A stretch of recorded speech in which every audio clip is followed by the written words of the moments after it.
I am Denise Castile and super excited because this just kind of happened, not on a whim, but it just kind of, everybody was flexible and we made this work.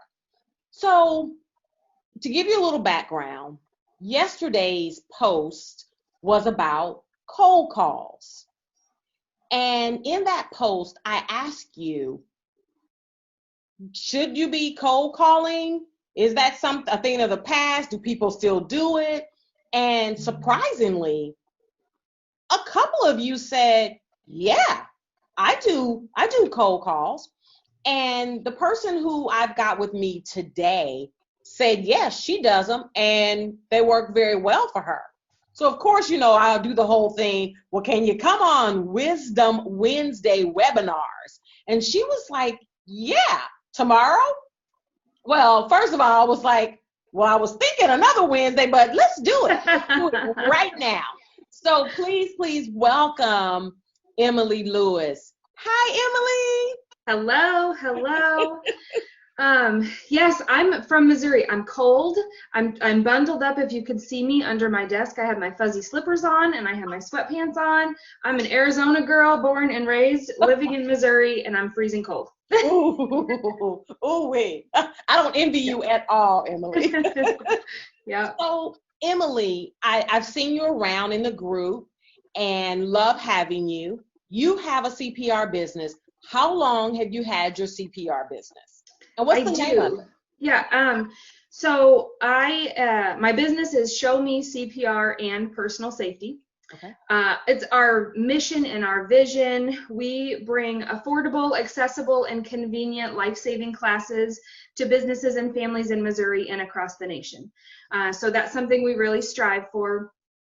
My background, I've got a master's and a bachelor's degree in criminal justice. I've worked 21 years in public safety. So you'd think that maybe is why I got into this. Really, I fell into it.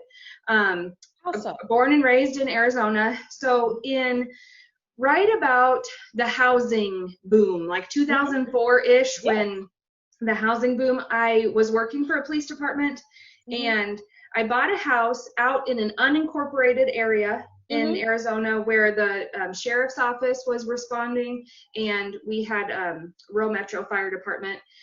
So it was a kind of a rural area, but because of the housing boom, there was only one fire station out there. They didn't have the infrastructure to support all of the new houses. Okay. I didn't know it at the time, except for I bought a house in a subdivision of 1,300 homes. I was one of the first people to buy into the subdivision. So I got to see, all the development. Well, from working at the police department, it was after I bought the house that I researched, what's the response time going to be? And I was shocked when I found out that the average response time for police and fire was 21 to 23 minutes. Yes. So I was like, oh, okay, well, I already bought the house, I'm loving the area, but let's figure out, if I'm home and I'm hurt, how can my neighbors help me? How can I help my neighbors? Yeah. So I called the fire department and I said, hey, can you come out to like a community safety event? Can you teach us all CPR? I can speak on how 911 works, that kind of thing. Can we partner? The fire department laughed at me. They were like, oh, no, we can't do that. Because they didn't have any resource, they were stretched thin. They didn't have any resources. They didn't have a community program to do that. Okay. So I thought, well, I'll do that. I'll figure out how I can, become a CPR instructor, what the process is. So I did that on a whim kind of. And then after I got certified as an instructor, then I started looking at, well, then I have to buy equipment and mannequins, and now they're expensive. So I could only afford to buy one set of mannequins. Okay. So I bought one set of mannequins in a rolling duffel bag. And I went door to door to each of my 1,300 homes in my subdivision, knocking on the door. Hi, my name's Emily. Can I teach you CPR? Hi, my name's Emily. Can you let me in your house? And I started going into their living rooms. Some of them, of course, were like, no, we're good. You're a crazy lady with a duffel bag. We don't need you in the house. Right. But then others, they're like, come on in. So yes. We sat in their living rooms. We outside by the pool, because Arizona, summertime, we sat by the pool, and one by one, I hit every home and taught them CPR, taught them about how to call 911. And then I thought I was done, right? Because I just thought, like, okay, I hit everybody in the neighborhood. I'm safe. They're safe. We're all good. Yeah. But my phone started ringing from, they call, you know, my neighbors would call their friends, their family, and say, hey, call this lady because she'll come to your house. Isn't that cool? Yeah. You know, so it turned into a business I didn't even expect, which was kind of a cool thing. It is cool. So I've learned a lot along the way from 2006 because we were just kind of, I was, you know, just kind of thrown into it. So at that time, when I first started out, it was solely a referral-based business. Okay. I was working, like I said, full-time at the police department. I was working part-time at the fire department. Okay. I was busy. I wasn't looking to start a business. Sure. And then fast forward to, let's see, 6 years ago. Okay. I packed up and I moved to Missouri. Okay. And I've got 3 small kids. And I decided that, well, I'm going to stay home. I'm going to intentionally make this a business in Missouri. Okay. But we moved to a small town. So I'm in a town of 7,000 people. Coming from big city, Arizona, that was a culture shock for me. And now it's 7,000 people. I don't know anybody.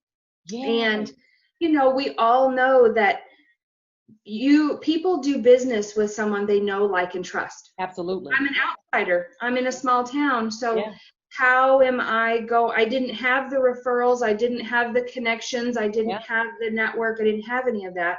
Right.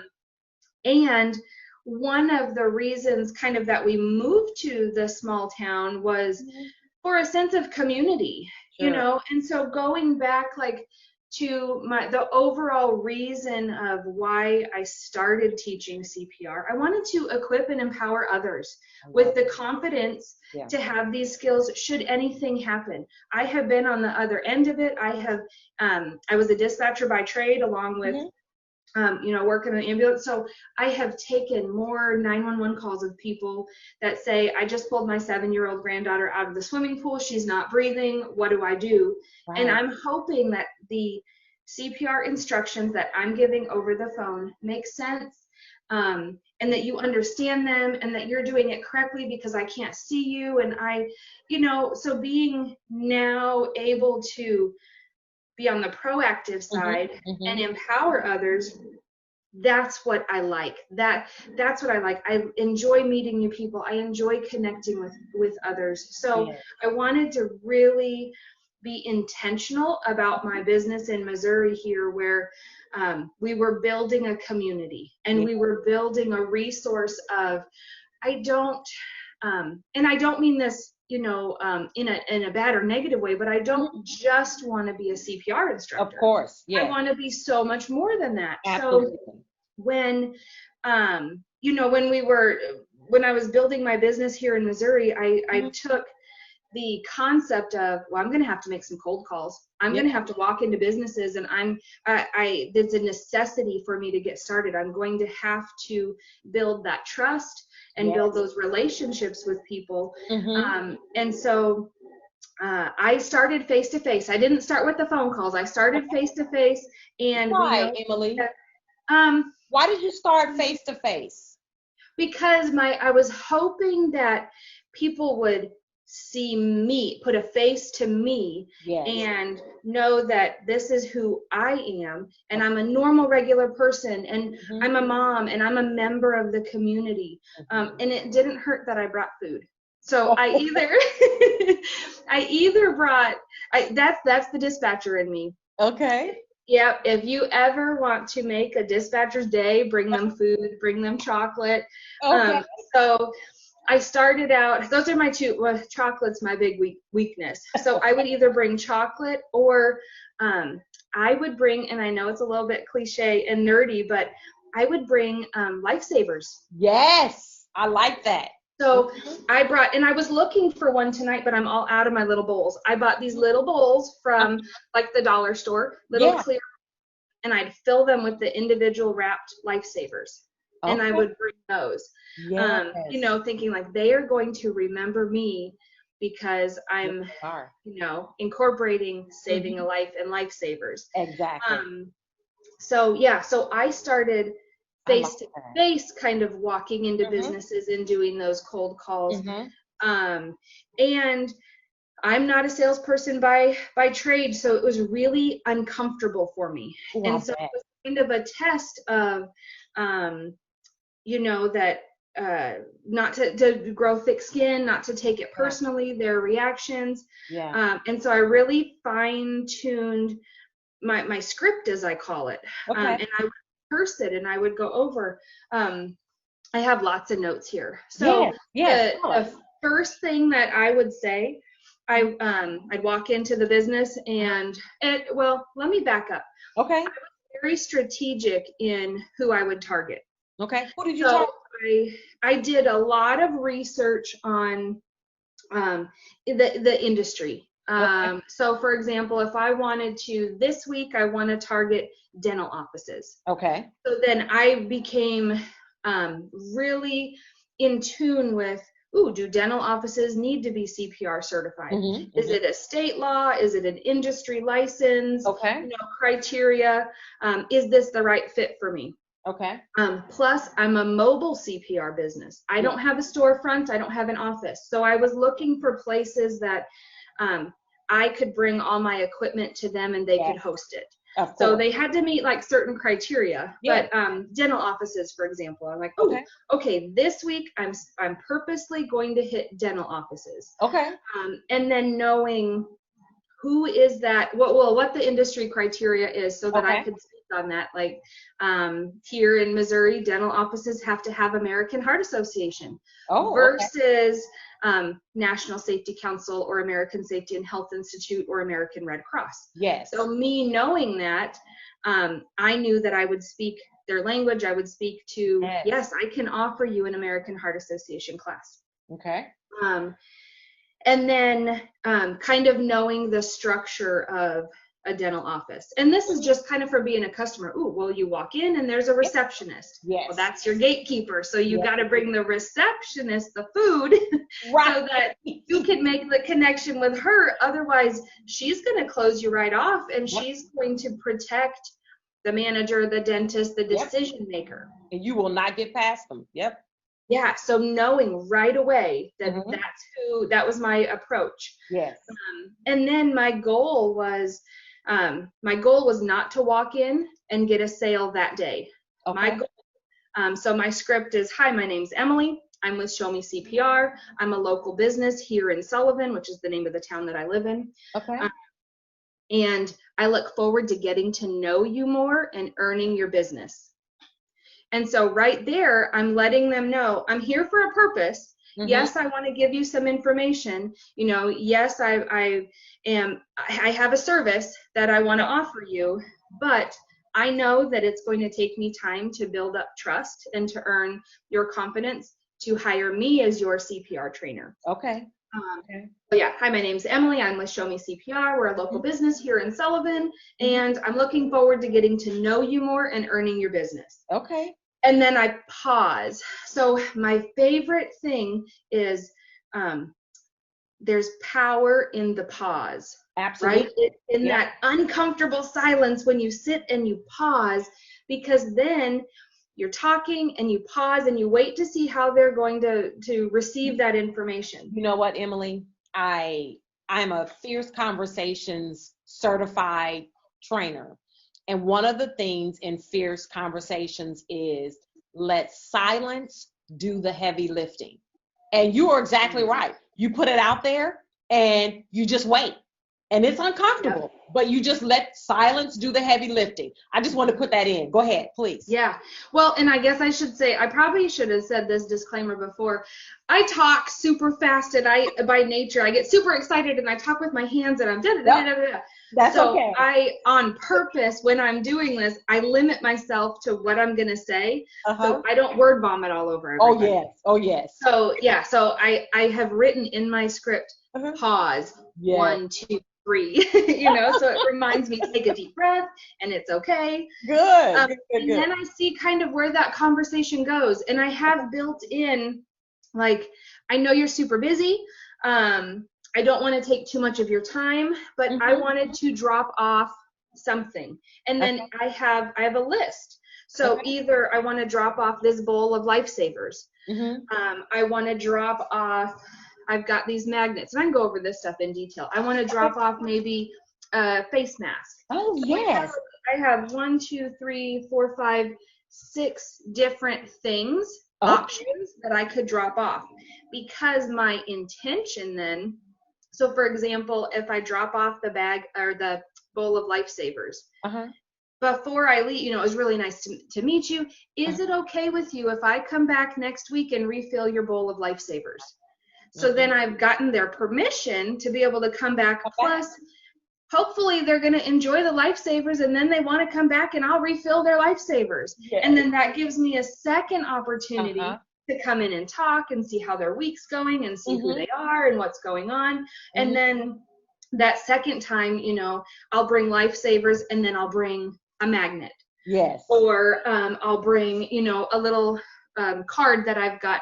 I have just different marketing material. So on my notes, and I know like this is super hard to see too, and I'll share these documents, but here's my connection notes. So I've got a place for the name of the business, the name of the person that I talk to, the phone, email, and then I have check boxes of what information did you leave with them? Did you leave a business card? Did you leave the bowl of Lifesavers? Did you leave a postcard? Did you leave a magnet?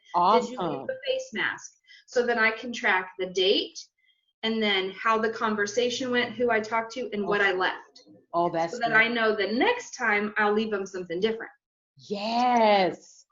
So so like I said, my goal that first time is I'm looking forward to getting to know you more and to earning your business. And then I let them know a little bit about me. So I have a checklist of things maybe that make me different from another CPR instructor. And things like let's see, that our classes meet certain continuing education credits. So that's where knowing your industry, like here in Missouri, daycare providers, they have to have so many CEUs basically each year, and you have to have your curriculum approved by the state in order to offer CEUs. So I know that not all instructors in my area have been approved to offer that. So that's something right away that I can say, like, hey, I know that you need these continuing education credits every year. I'm an approved training entity to be able to offer that for you. So then it shows I've done my research. I know what you guys need. This is what I can offer you. And then I just give them more information, like I offer flexible scheduling. Something that because I do this full time and because I came from public safety and working shift work, I teach classes 24/7. So it's not uncommon for me to teach a 2 a.m. class. And because here's the flip side of that is how many times have you taught a class when that employee has worked all night long? And then they are told, oh, I know you worked all night long, but now you need to show up for that class during the day when you're supposed to be sleeping.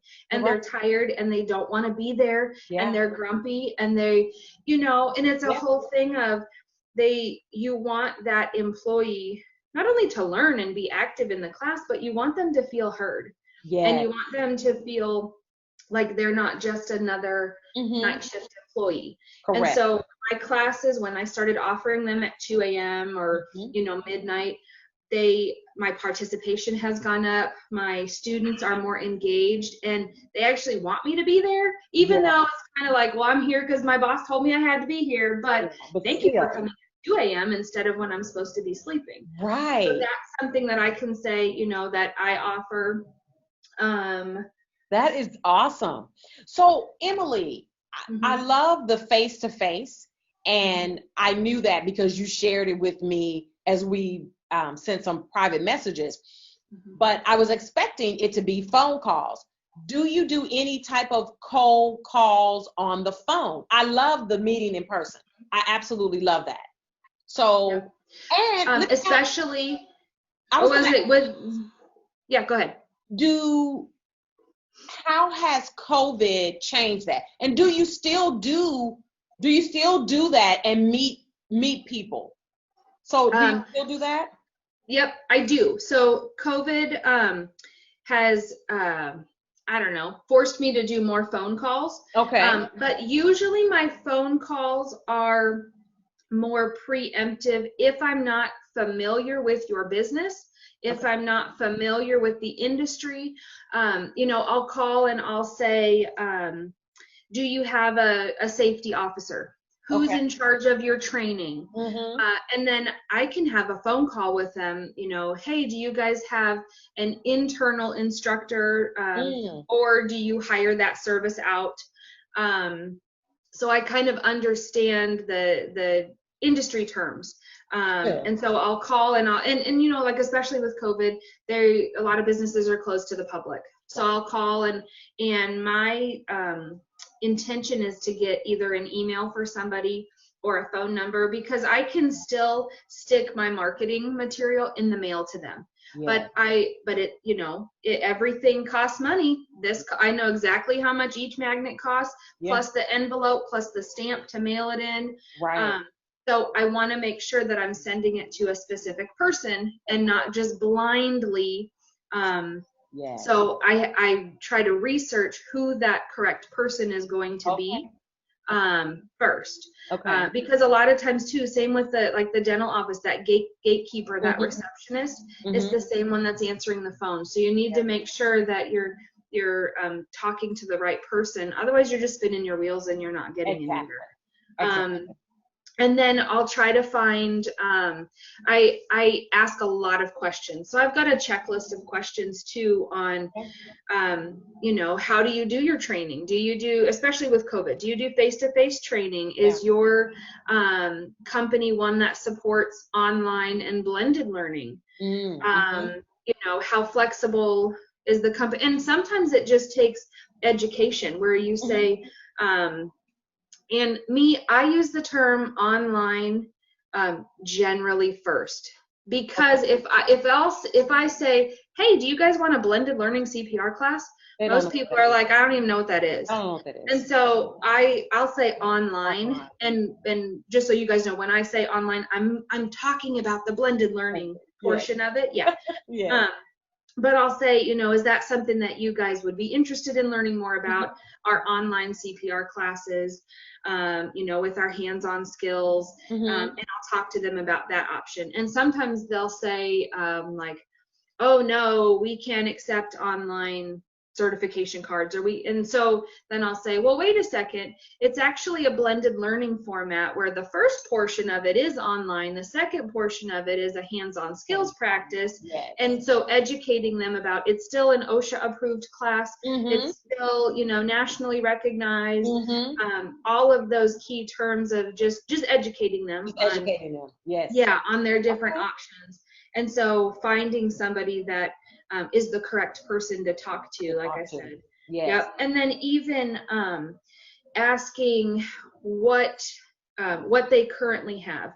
Are Okay. you guys currently certified? Mm-hmm. Do you currently have an AED on the premise? Because so our company, we teach CPR and first aid. That's Uh-huh. a big portion of the classes that we teach. But we Okay. have other classes and things that we teach too. And so I try to throw it out to see, well, would they be interested in a child and babysitting class, or would they Yes. be interested Mm-hmm. in, a choking or a 911, Mm-hmm. specific demo? Would they be interested in, or is there a need for a wilderness first aid? Is there a Uh-huh. need for them to have an AED? Yes. So I'm just kind of asking all of these questions to Okay. figure out that. And even if they tell me right off the bat, oh, we already have a CPR instructor, Mm-hmm. that's okay. I'm not trying to take their business from that. I'm so happy that you guys are, knowing that learning CPR is important and that you guys value that and you take care of your employees that way. Mm-hmm. Just let me know if you guys have any questions or need a local resource when your CPR instructor can't be reached. And sometimes I'll ask who their instructor is. um, because I'm real big on, again, building community, and Absolutely. I want to partner with local instructors Yeah. to say, you know, how can we work together, and if I'm not able to teach a class, can I refer folks to you? What services do you offer? You know, even there's a thing on, I like, think that I just wanted to comment on that. I yeah, think that partnering with another CPR business, I don't know if you remember or if anybody might remember, but there is another CPR business that we are the two CPR businesses that do the bulk of the work for this particular client. So it's both of us. And initially we had a very, I don't even really know how I would describe the relationship, but it was really, okay, you're my competitor. And that's how we acted. And finally, I reached out to the gentleman and I asked him, I said, I would love for us to do something for Thanksgiving for families who are in need.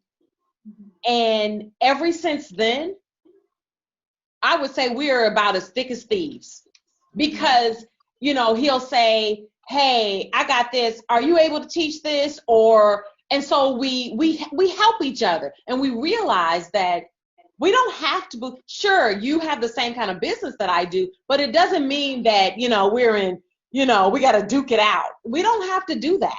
We can, as you said, build community. So anyway, just want to interject that. absolutely. Well, it's funny how, or maybe interesting, I don't know what the right word is, but um, I turn 40 next year, and I am so excited, and I am so looking forward to it. I feel so comfortable in my skin. Yeah. I feel so comfortable as a mom, as a business owner, as a member of my community. Yeah.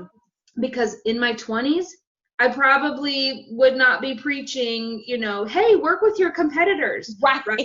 So I am so glad Yeah. that I have changed my perception, and I truly look at it, even in my town of 7,000 people, which again is a small town. It is. I Yeah. can't teach all 7,000 people by myself, Nope. nor do I want to. Correct. You know, I want to be selective about my customers, and so if I can't do that, I want them to, my overall, or the overall mission is that everybody knows CPR. Everybody. And so if I can't teach you, I want to refer you to somebody that's going to take care of you.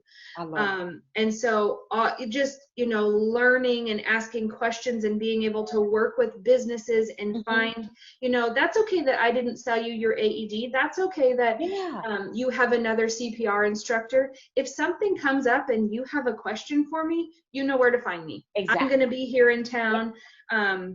And you know, something else too, that as we're kind of talking about, like, I started the cold calling and doing this out of necessity because I was brand new here. It also, I don't want to say forced me, because I'm the type of person I like to be involved, but it opened my eyes to how important it is to be involved in your community, whether that's your Chamber of Commerce, whether that's, you know, with the Salvation Army and ringing bells. You know, we do that every year, whether it's just finding something that you like and enjoy. And when people start seeing you out at different functions, then they might not remember your name, but they're going to know your face. They're going to say, hey, gosh, I saw you here and I saw you here, and you know, and look, and now you're at your kids' events and now you're here. And that's somebody that I want to do business with, because I see them out in the world. Yeah, and they're involved. I love it. Emily, this has been fabulous. So is there anybody else in your, I think I know the answer, but I'm going to ask you anyway. Is there anybody else in your business that makes those face-to-face cold calls, or is it just you? So I've got 5 employees right now. And it's my husband and I, primarily I do a lot of the teaching, and I'm kind of the face of the company. Yes. I've got a lot of help and a lot of support behind the scenes, though. Mm-hmm. I had one of my employees here today, Mm-hmm. and she was going through and making phone calls and returning emails and Okay. doing those kind of things. So I had to learn first to set my company vision and mission and how I want my personal reputation, my business. Yes. And it was hard, but I had to find people that aligned with me. Of And course. so I had some employees that it just wasn't a good fit, and they didn't get my sense of community. And I'm real big. I don't want to be spammy. I don't want to be, No. so finding folks that align with you and Right. help to be the face and be the brand. Correct. I've gotten there, but I primarily do a lot of the face-to-face stuff. Mm-hmm. I try to do a lot of pictures, a lot of videos, a lot of posts. Mm-hmm. So you'll see me, you'll see my face, Yes. you'll see you'll Yes. see me. Yeah, but I do have help behind the scenes Okay. too, and Okay. advisors. Yeah. Okay. I love it. Let me see. We talked about the script. You shared that with us. Yeah. And I wanted to know, and you answered this, at what point in your business when you came to Missouri, because you were in a small town, didn't know anybody, and you did it out of necessity to begin with, but Yeah. you still do it now. I do. I still have done it this week. I have laid out my plan for this week. Okay. And so now I've been here 6 years. I'm an established business. I have Uh-huh. a high rate of repeat students every Okay. 2 years because I track that. Yes. I have a high referral rate. However, I still I want to keep building. For Yes. one, I want to keep building my business, but Mm-hmm. I haven't, even in my town after 6 years, I haven't met everybody. I haven't talked to all the businesses. Okay. So there are still folks that are on my list of, who am I going to talk to this week? And Okay. so, like I said, I kind of plan out, actually what I've got right here. Mm-hmm. I have my local Chamber of Commerce book. Uh-huh. And so it's got a list of all the businesses. Yes. So I went and under like they have them in groups, like Yes. accountants Mm-hmm. or beauty salons. So Okay. I'll pick a group and I'll say, what do I know about accountants? Yes. And what do I know about that industry? Mm-hmm. And what questions could I ask them? And Mm-hmm. do I want to, how many are in town? And do I want to target them this week? Okay. Or I'll just pick a group and I target that week to be my focus. Okay. So that as I'm learning more and more and more about that industry, that helps me build relationships. Of course. Yeah. So that's the way my brain works and how I love it. pick who I'm going to talk to. I absolutely love it. So that brings up another question that is not on my list, but because you just said something. You said maybe here are some accountants. We have 10 of them in the city or whatever. Mm-hmm. And tell me why you're calling on accountants potentially or beauty salons when they don't have to have one. They don't have to have a CPR certification. Tell me why, or tell us why. So let's talk kind of pre-COVID right now. Okay. You can pick different seasons of the year. So it's coming up to tax time.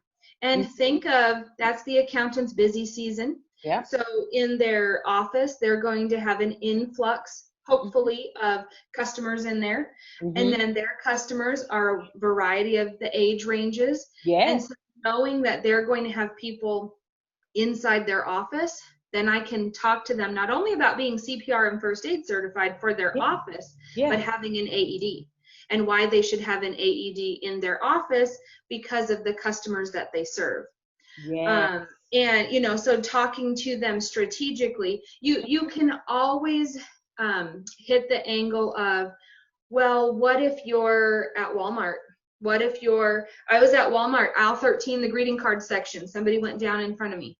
Never would have expected that to happen. No, so right. If you're at Walmart, if you're at Denny's, and somebody's choking, if you're at your kid's soccer game, if Mhm. you're at baseball, if you're at church, if you're, Mhm. Mhm. you could be anywhere, Yes. not just, so think outside of your accountant office or Yes. your workplace. Mhm. And the same thing, if I'm going to the accountant's office and they say, well, I only want to learn adult CPR. I don't need to know infant or child because I don't have any kids. And usually kids don't come into an accountant's office, so I don't need to know that.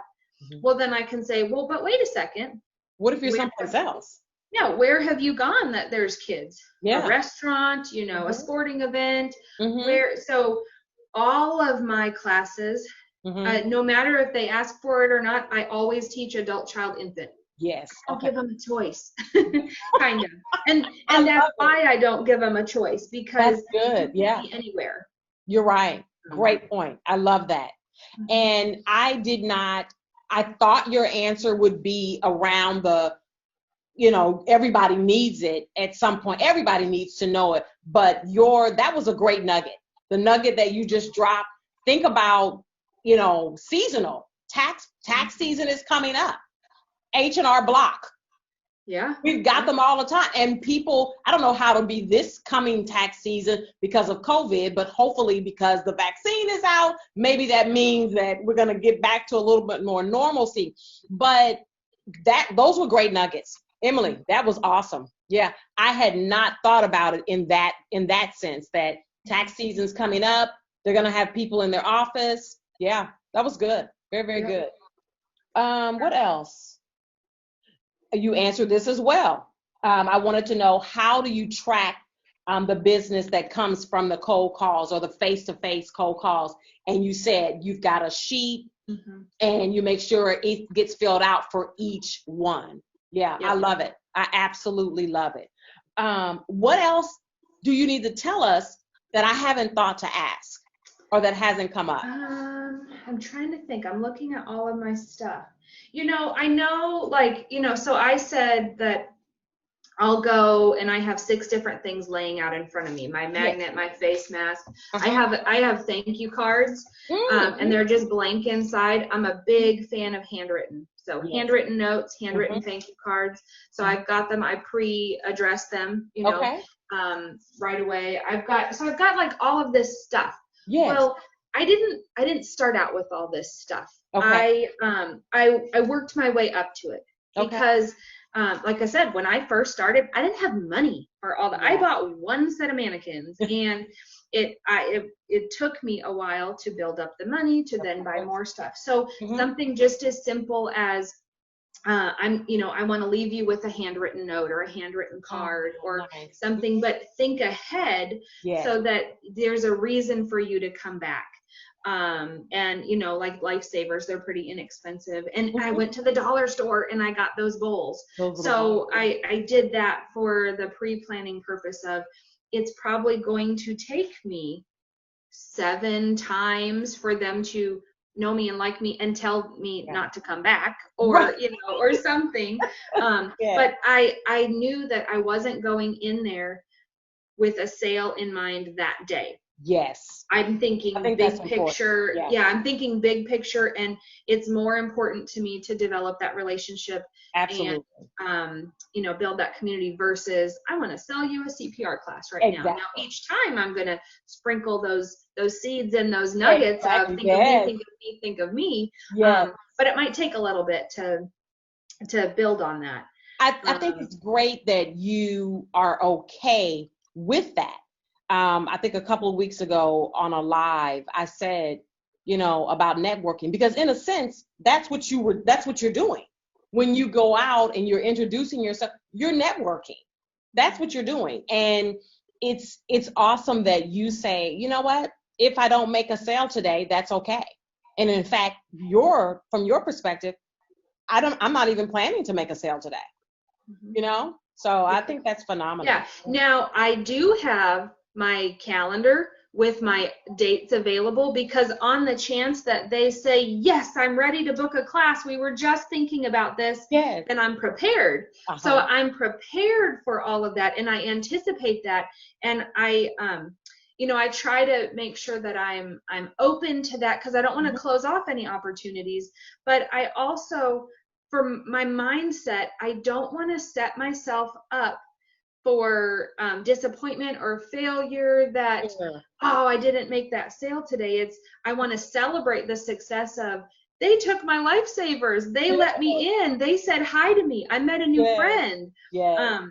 So those are, and actually I'm kind of a nerd, but I have a checklist of that too, of how many lifesavers can I give away, how many people's names can I get, how many new friends can I meet, how many, and so I track those, because then on the days when people are like, no thanks, I don't want to talk to you, I don't want your lifesavers, then I'm okay with that, and I pick myself up and I go right to the next place. Yes. Because and I think the other thing, Emily, is that it's not personal, right? Yeah. It's not personal, right? Yeah. They just, you know what? Maybe they still need to be a little bit more educated about it. I don't know, but maybe they're busy. It's a bad day. There's COVID. They don't. They're stressed. You have no idea what has happened to that person's day and that person's morning. But and like I said before, in my 20s, boy, that would have affected me and devastated me, and I would have gone home. Me too. But now that I have given myself the permission, I've given myself grace for, that's okay, and it's not about me, and not everybody's gonna like me, and I don't have to like everybody. So that's okay. I'm just fine with that. But I didn't, and I told myself that every day until I believed it. It took me a while. It was not overnight. I love it. Yeah. Emily, this has been fabulous. I appreciate your willingness to say, I have something I would like to share. So thank you so much for sharing all of that you've shared with us. Some great nuggets. I am going to post it in the group. We appreciate you. Thank you so much. Sometimes I'm a little bit quiet in the group, but I'm working on being more involved and encouraging, because I love the group. I check in with it every day. I know. I appreciate the content that you give, and just the support, because actually I was just reading in another CPR instructor Facebook group. Somebody had said, man, I wish instructors would be nicer to each other. And I feel like, hey, come to this group, because we're supportive and nice to each other. We are. And it was, the group was so that we can learn stuff. So that we can learn from each other. So thank you. I appreciate that. Again, thank you. I so appreciate you for coming on. Yep, absolutely.